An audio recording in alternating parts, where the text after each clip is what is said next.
విశాఖ జిల్లా గాజువాక నియోజకవర్గంలో డిసెంబర్ 4 నుంచి 7 వరకు ఆంధ్ర యూనివర్సిటీ ఇంజనీరింగ్ కళాశాల గ్రౌండ్లో ప్రకృతి పంటల ఆర్గానిక్ మేళా జరగనుంది. ఇక భారతీయ కిసాన్ సంఘ జాతీయ కార్యదర్శి జలగం కుమారస్వామి మాట్లాడుతూ మిద్దె తోటల రైతుల నేతృత్వంలో ఈ మేళా జయప్రదం చేయాలని పిలుపునిచ్చారు.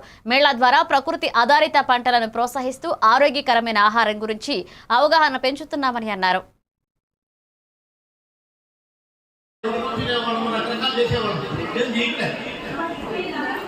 మీరు చేయని కారణంగానే అందుకనే మిద్దె తోటలు పెట్టినట్టయితే మనం వీళ్ళు పనిచేస్తాం టైం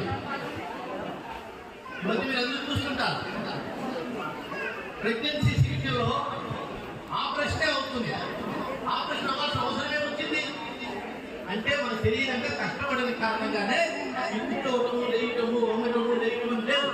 వంట చేసేవాళ్ళు ఉంటే వాళ్ళు లేచేవాళ్ళు కదా, లేదు కదా. బట్ సమస్య లేదు.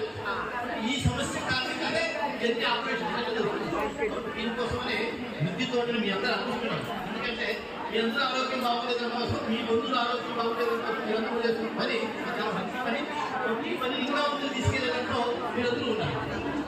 మన ఆరోగ్యం ఒకటే కాదు, చుట్టుపక్కల ఆరోగ్యం కూడా బాగుండాలి. అప్పుడే మనకి అవార్డు వస్తుంది. సీతమ్మ గారు అనుకుంటున్నారు. ఈ రోజు సీతమ్మ గారు చెప్తున్నాడు, సీతమ్మ గారు గుర్తుపెట్టుకుంటారు. అందరి మీద చెప్పుకుంటా ఈ మొత్తం చాలా మంది అన్నం పెట్టుకోవడం ఉన్నారు. రాజకీయ నాయకులు భోజనాలు పెట్టుకుంటారు.